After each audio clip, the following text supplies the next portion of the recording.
Esses hábitos, vamos entender mais sobre o assunto recebendo o nosso primeiro convidado do dia. Hoje vamos conversar com o Dr. Márcio Souza, cardiologista. Dr. Márcio, boa tarde, seja bem-vindo ao Viver Melhor. Muito obrigada por estar aqui, doutor. Eu que agradeço o convite. Por favor, fique à vontade. O Dr. Márcio é mestre e doutor, chefe da seção de hipertensão e nefrologia do Instituto Dante Pazanese de Cardiologia, especialista em tratamento de tabagismo pela Mayo Clinic e pesquisador visitante da Universidade da Califórnia em São Francisco, Estados Unidos. Doutor, boa tarde. Muito obrigada por estar conosco hoje. Quando a gente fala que o cigarro, o tabagismo, é a principal causa de mortes evitáveis no mundo, nós estamos falando de milhões de pessoas que morrem por doenças que poderiam ser evitadas, que não são assim um surto de uma doença e que uma doença infecciosa, não, são doenças que poderiam ter sido evitadas. Está correto afirmar isso, doutor? Corretíssimo falar isso. E se a gente for colocar em quantidade, hoje a gente tem em torno de 1,1 bilhão de fumantes no mundo. E a gente vai, na conta do tabaco, a gente coloca 7 milhões de mortes ao ano. Sendo que 890 mil dessas mortes, elas são em relação aos pacientes fumantes passivos, que a gente fala. E hoje a gente tem até o fumante de terceira mão. A gente primeiro tem o passivo e agora tem o de terceira mão, que é o que deposita. Mas voltando um pouquinho para esses dados, 7 milhões. Aí muitas pessoas, 7 milhões por ano, por ano, mundo. Maior que o Holocausto, e sabe? Por ano. Todos os anos. Então, e é uma causa evitável. Então, se a gente for jogar, vamos tentar trazer um pouquinho para os dados brasileiros, são 156 mil mortes no ano. Né? Então, a gente tem em torno de 18 mortes por dia e são 7 mortes por tabagismo passivo. 18 mortes por dia no Brasil, vamos pensar na nossa realidade então, e 7 mortes por tabagismo passivo. Olha só, a gente ainda tem uma reflexão até assim, dura de fazer, porque a pessoa está prejudicando a própria vida, mas está prejudicando quem está do lado. E a gente não está fazendo isso para tentar achar culpado para nada, não. É para pensar no quanto é importante a gente investir em soluções e a gente tentar ajudar. E quando a gente fala dessas doenças, especialmente cardiovasculares, doutor, relacionadas ao tabagismo, a gente está falando de quê? A gente está falando de infarto, a gente está falando de acidente vascular encefálico, que é o famoso derrame cerebral, e a gente está falando dos aneurismas, de uma forma geral. Aneurismas abdominais, de aorta torácica, aneurismas cerebrais, que são aquelas dilatações do vaso. Achei bem interessante a chamada que vocês colocaram no começo, que é algo que sempre se esquece e não pode esquecer dos vasos. Porque o tabagismo, ele agride esses vasos. Ele costuma falar, tem sempre uma frase assim, beijo no coração, abraço nas artérias, algo que eu sempre, para chamar a atenção das artérias. Então, se eu for colocar, dar um dado, que inclusive os médicos esquecem muito, se uma pessoa fuma 20 maços ano, que é um cálculo que a gente faz, imagina que uma pessoa fumou 20 cigarros durante 20 anos, então a gente faz o cálculo para um maço. E se tiver que corrigir, a gente corrige em cima de um maço. Se ela teve essa carga tabágica e de fumar 20 cigarros ao dia durante 20 anos, acima disso, acima de 20 maços ano, ela é obrigada, não é que é obrigada, já existe uma recomendação da American Heart Association, da American College, de se fazer uma estratificação, um screening, né, com um ultrassom de abdômen, para saber se existe esse aneurisma. Então a gente não pode falar só do infarto, né? Eu trouxe até aqui uma maquetezinha a respeito do entupimento. O que é um infarto? É o entupimento de uma artéria que irriga o coração. Continua sendo a principal causa relacionada ao tabagismo, a morte do tabagismo para a doença cardiovascular o infarto agudo do miocárdio, seguido do acidente vascular encefálico, que é o derrame cerebral. Mas não esqueçamos também esses aneurismas que estão muito relacionados ao tabagismo. E de uma forma geral, o cigarro ele prejudica a saúde como um todo. Mesmo que a pessoa, por exemplo, quem tem um diabetes e também é tabagista, pode ser que não tenha um AVC ou um infarto, mas o diabetes também vai ficar mais descompensado, vai ficar mais difícil. Tudo fica pior. Parte respiratória, fica tudo pior, não é, doutor? Pior. E excelente esse dado que você falou a respeito do que fica pior. O primeiro dado que eu te dou é que, assim, há 4 anos atrás saiu um estudo correlacionando o diabetes com o tabagismo, ou seja, os fumantes, eles têm mais probabilidade de se tornarem diabéticos. O tabagismo é fator de risco para desenvolver o diabetes. Isso. E o segundo dado que eu te dei foi justamente em cima disso, é que muitos fumantes, eles são hipertensos, os fumantes têm colesterol alto, e vamos entender que já existem estudos mostrando tanto para o lado das pessoas, imagina um fumante que ele tem o colesterol alto e toma lá sua estatina, toma lá algum remédio para baixar o colesterol. Esse medicamento, ele não funciona da mesma forma num fumante que num não fumante. E a mesma coisa no hipertenso. Então os estudos já comprovam isso. Que ele toma lá seu remedinho para tratar a hipertensão, para baixar a pressão, só que não funciona Não funciona do mesmo jeito. Sim.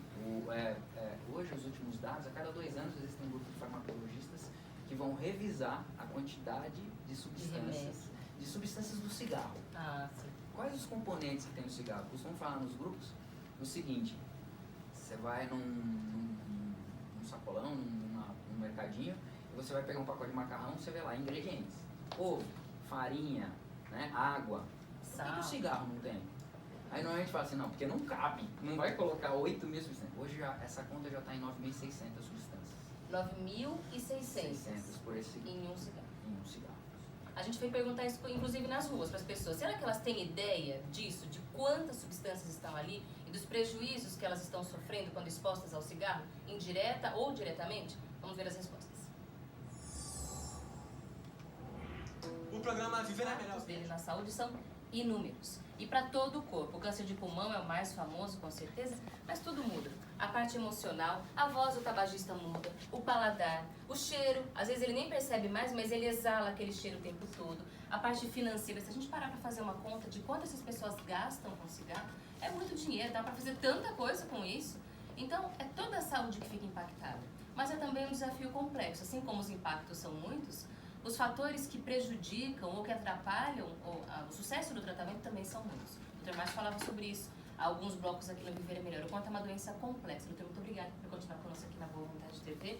A gente hoje fala do tratamento do tabagismo como algo que funciona, correto, doutor? Apesar da gente ter muitos desafios e muita gente que fala que não dá certo, que já tentou, teve recaída, mas funciona, não é, doutor? Funciona muito. Isso é extremamente importante, até joga um pouquinho para o que a gente tem de informação aos médicos.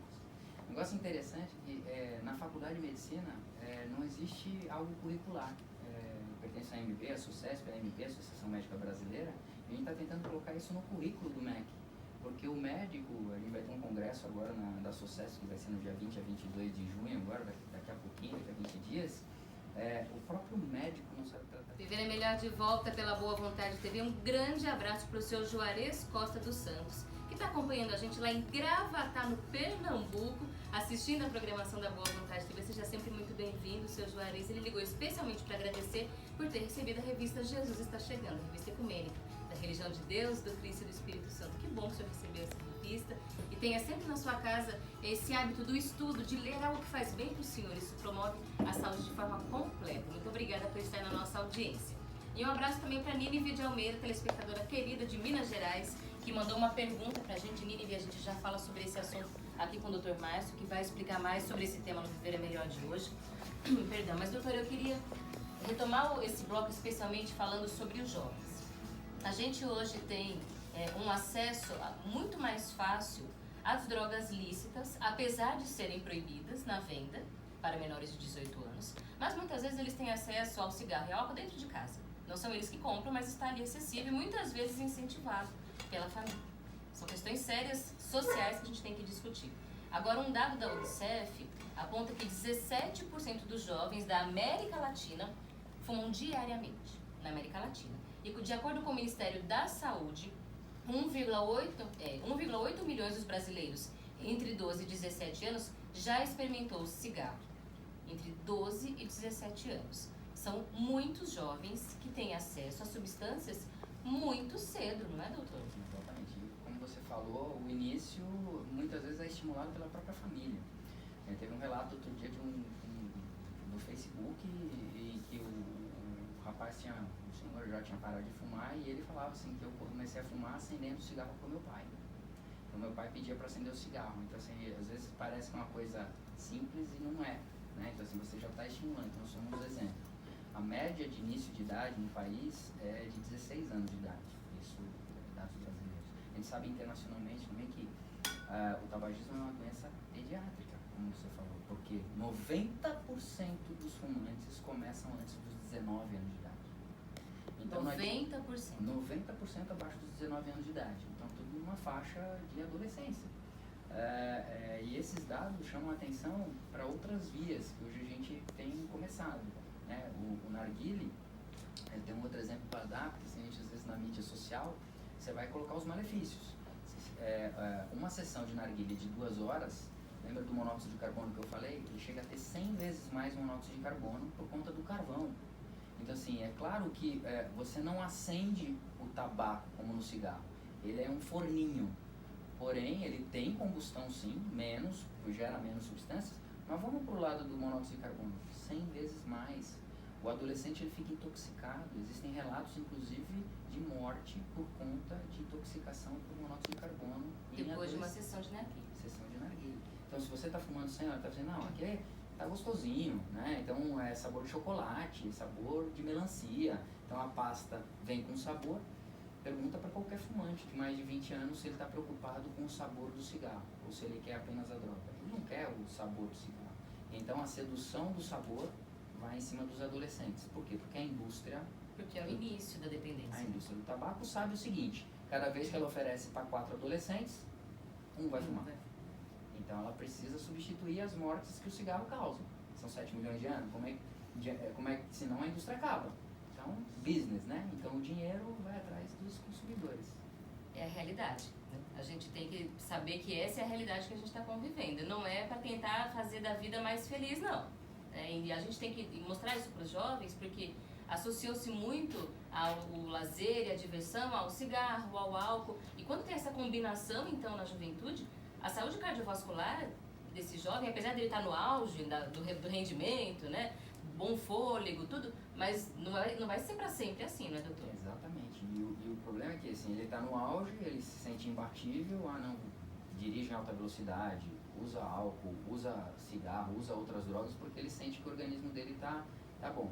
Mas uma frase que a gente sempre usa, principalmente nesse Dia Mundial Sem Tabaco, a informação que vocês estão fazendo a gente trazer aqui, excelente para o espaço, pela não experimentação. Então o adolescente ele não pode experimentar, ele tem que estar blindado em relação a isso, porque quando ele não experimenta, ele não entra. Ele tem que entender a nicotina, vamos tentar separar todas as 9 meses, mas a nicotina ela é extremamente viciante, assim como cocaína, assim como o álcool. Então quando você entra numa experimentação dessa, você está fadado a cair na tentação dessa dependência. É a melhor estratégia, não experimentação. Não experimentação.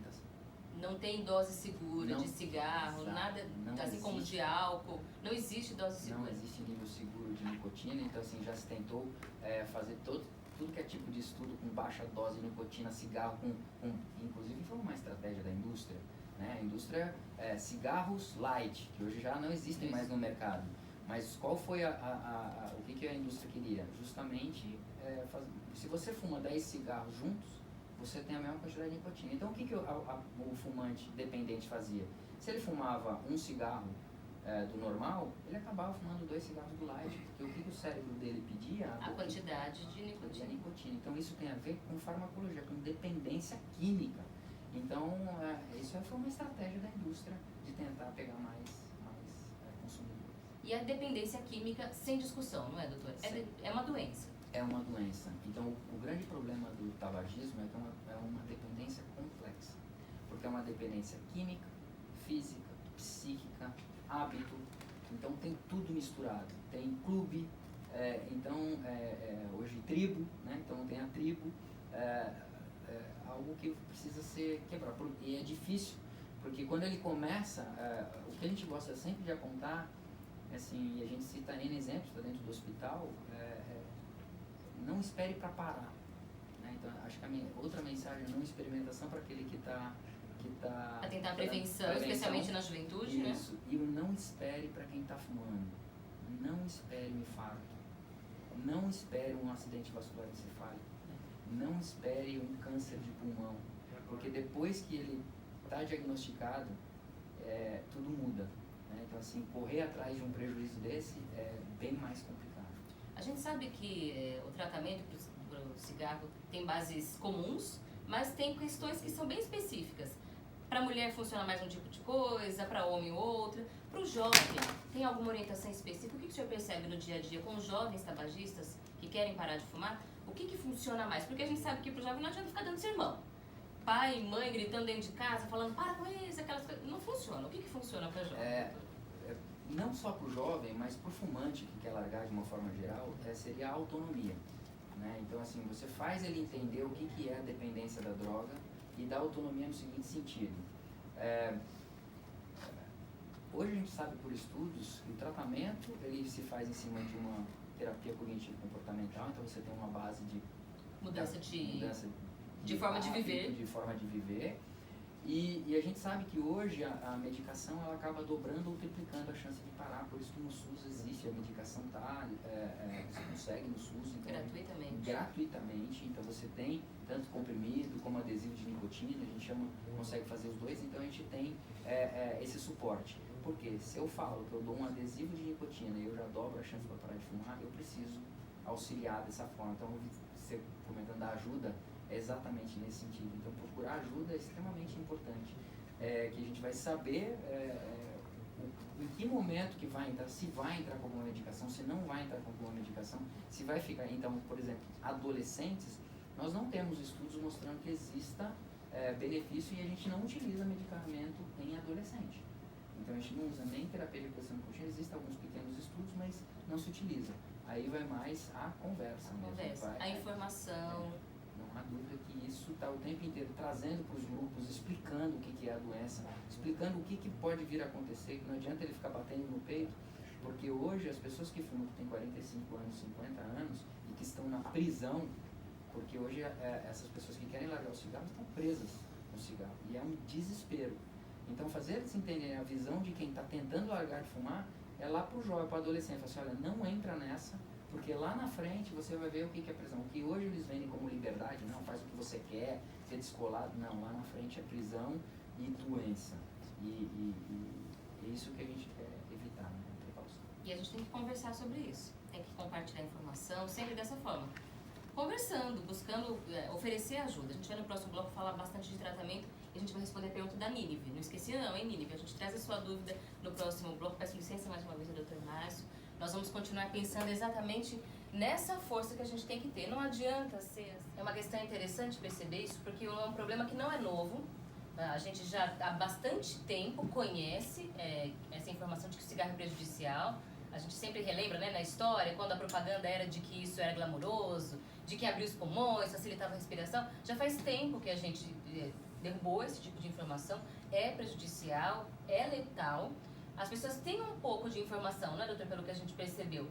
Mas nem tanto assim. Ainda tem outras coisas que a gente ainda precisa compartilhar mais, não é? Não há dúvida. E esse espaço que vocês abrem aqui para a gente falar um pouquinho mais nesse aspecto, e eu vi que eles têm muita informação, e isso é ótimo. A gente fala que sempre o pacotinho, né, que no passado não informava os malefícios, né, e hoje a gente tem as imagens que falam assim que dá infarto, que então hoje está disfunção erétil, né, então impotência, então isso informa bastante. Só que ainda assim, né, os próprios fumantes eles brincam com essas imagens.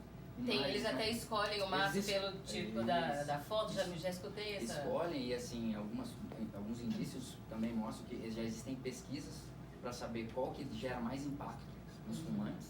Então, é extremamente importante a gente saber disso, porque isso gera esse impacto. E só colocando alguma coisa conceitual e importante para o fumante, é que uma das substâncias que faz mal e que agride muito a parte pulmonar e cardíaca é que o fumante ele convive num estado de hipooxigenação.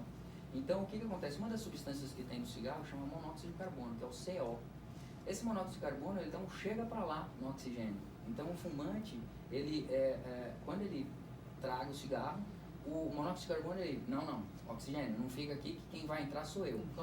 E o monóxido de carbono, ele não, então o dedão, a ponta do dedo, fica sem oxigênio. Então, o fumante, ele convive num estado de baixa oxigenação e uma das primeiras coisas que o fumante ganha quando ele para de fumar é fôlego, é capacidade ventilatória, por conta dessa agressão do CO, do monóxido de carbono, que a gente consegue dosar. Nos grupos de tabagismo, a gente chama que tem um bafômetro. Você dosa esse CO rapidamente. Em menos de 1 minuto, ele sopra e a gente consegue dosar essa quantidade. Quanto maior o número de cigarros, maior a quantidade de monóxido de carbono. E isso todos os dias vai levando a um machucado, digamos assim, permanente, né? Porque tem gente que fala assim, eu fumo socialmente. Já é ruim, né? Porque a chance de desenvolver dependência já é muito maior, o caminho está aberto. O que é socialmente hoje em dia, né? Tem gente que tem vida social todos os dias. Agora, todos os dias, na quantidade que você falava, 20 cigarros por dia, o impacto só vai aumentando. Só vai aumentando. Então existe um estudo chamado Interheart, que ele avaliou justamente infarto, né, falando um pouquinho do coração, ele associou infarto com os fatores de risco. E esse estudo, que pegou 52 países, o Brasil estava incluído nele, ele viu que o primeiro fator de risco seria uma variação do colesterol. O segundo foi tabagismo. E o que ele mostrou? Que uma curva dose-resposta. Ou seja, eu vou aumentando o número de cigarros, eu vou aumentando o meu risco de infarto. Ao ponto que a pessoa que fuma 40 cigarros por dia, ela tem 9 vezes mais chances de infartar. Mas não existe uma quantidade de 1 a 5 cigarros, você colocou já na entrada, são 38% a mais de risco de 1 cigarro. Então assim, esse fumo social já caiu. Quem não tem perigo? Quem quer ter mais 40% de chance de infartar? 40% de chances pelo fumo social. Não adianta a gente tentar se enganar. A gente está tendo aqui uma conversa sincera, real. É claro que a gente não está falando que é fácil. A gente vai chegar nessa parte da conversa. É dependência. Não é porque a pessoa não quer, não é porque a pessoa falta de vergonha na cara, se quisesse mesmo conseguia. A pessoa tem que querer, isso é verdade, mas não é tão simples. A gente está falando de uma dependência, é uma droga lícita, mas é uma droga que cria dependência. É pra gente entender o tamanho do problema. Agora vamos pensar em 2 substâncias específicas. A nicotina. Essa é a que mais as pessoas conhecem e ela realmente é a que causa dependência do cigarro? Isso, a nicotina é o que gera dependência. Então, independente de onde ela venha, de que forma ela venha, ela vai gerar dependência. Hoje muito se fala nesse cigarro eletrônico, cigarro aquecido. Então, que nos Estados Unidos o negócio está muito pesado, está crescendo 700% nos últimos 3 anos aumento do consumo, e aqui a gente já vê por aí. Então tem nicotina também. Então o que a gente questiona é uma teoria da precaução. Porque se a gente liberar esse tipo de coisa, e a Anvisa foi muito boa nisso de bloquear, a gente libera o acesso à nicotina. Então você imagina um adolescente começa nessa brincadeirinha, mas assim, às vezes a mesma coisa no narguilé. Ele tem tabaco, ele tem nicotina. Então com a nicotina ele começa ali com um saborzinho, sabor de lixia, sabor de chocolate, e aí ele fica dependente, porque é a nicotina que vai gerar dependência de fazer com que ele use o tempo inteiro querendo a substância que dá prazer. Agora, quando as pessoas foram perguntadas sobre qual era a substância que fazia mal ao coração, elas não sabiam dizer. Tem alguma em específico que seja muito prejudicial ao coração, além do CO2? Então, a nicotina, ela está envolvida porque a nicotina ela não é inócua. Ela, se a gente injetar, ela aumenta o batimento cardíaco e aumenta a pressão arterial. Então, a nicotina também está, além dessa parte de dependência, a gente tem a fase, tem o alcatrão. Além da nicotina, existe o alcatrão, que aí vem uma quantidade enorme de substâncias que mexe com bem mais da parte. Ele gera vasoconstrição dos vasos, então pode gerar se eu te citar mais um dado, americano agora, eles investigaram 1.500.000 infartos e separaram os pacientes que infartaram com menos de 45 anos e acima de 45 anos. Os pacientes que fumavam com menos de 45 anos, o primeiro fator de risco foi tabagismo. Então, menos de 40. Então, as pessoas tentam se proteger na idade, né? Então, assim, não, eu paro quando for... E vai mais velho. Isso, e vai jogando, vai se sabotando. Eu falei assim, não, quando for mais velho, vou parando. Sendo que a faixa etária que mais tem correlação com infarto são os mais jovens. Então, abaixo de 45 anos foi o primeiro fator de risco para infarto numa população americana. Voltando à substância, então a gente tem uma quantidade enorme. Então, elas mexem com estresse oxidativo, então elas produzem substâncias ruins no organismo, elas geram essas substâncias elas vão diretamente no vaso, na musculatura e geram... Na verdade, ela não vai na musculatura, ela vai numa célula que fica em contato com o sangue, né? Então o fumante, ele puxa o ar, pulmão, cai direto na circulação. Quando ele está na circulação, ele conversa com essas células que a gente chama de endotélio. E aí é onde entra a importância dos vasos, que os vasos levam para todo o corpo. Então ela está conversando com essa célula. E o cigarro, com essas substâncias do alcatrão, bate nessas células endoteliais, modificando uma série de fenômenos fisiológicos. Ela bagunça essa fisiologia, o que seria normal para o organismo, ela vai bagunçando e de acordo com a genética da pessoa, isso pode ter maior ou menor repercussão. A gente fala que o fumante, ele gosta de dar o exemplo do seu José da esquina, Sim. que fumou, tem a vida inteira, 90 anos e tá não teve batendo nada. um bolão e não teve nada. Eu gostaria de levar essas pessoas para o Dante Pazanese ou lá na Socesp, para a gente mostrar a vida real. Né? Não adianta se espelhar no seu José da esquina, porque ele é exceção. Ele é exceção.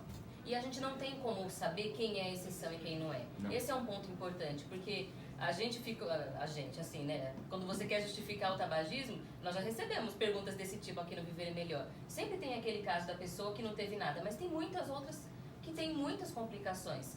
Não dá pra olhar pra uma pessoa e falar, essa vai ter risco, essa não vai ter, não é, doutor? Exatamente. Por ser homem ou mulher muda, pelo histórico familiar, tudo isso interfere, não é uma conta exata. Tudo interfere e assim, se a gente for jogar então a conta um pouquinho para a mulher ela é mais sensível ao cigarro. Então se eu colocar um homem de 50 anos com a mesma carga tabágica e uma mulher de 50 anos com a mesma carga tabágica, Ela vai adoecer mais rápido. Ela tem 25%, por exemplo, para infarto, falando, tem 25% mais chance de infartar que o outro. No próximo bloco a gente vai continuar pensando um pouco nesses grupos e a gente vai falar dos jovens. Especialmente porque a faixa etária em que se experimenta o cigarro não é na adolescência não, muitas vezes é na infância. Saindo da infância, entrando na pré-adolescência.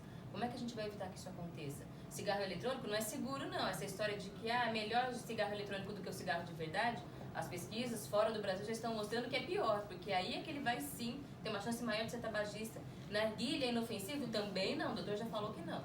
A gente tem que ter informação para conseguir conversar com os jovens, porque tem que ter informação para argumentar com eles. No próximo bloco a gente fala disso. Peço licença ao nosso convidado. Doutor, por favor. O doutor vai ficar aqui com a gente ao longo de todo o programa. Fica à vontade, doutor, pode ficar à vontade. A gente vai agora para o momento de estudo aqui na Boa Vontade TV, sempre trazendo essa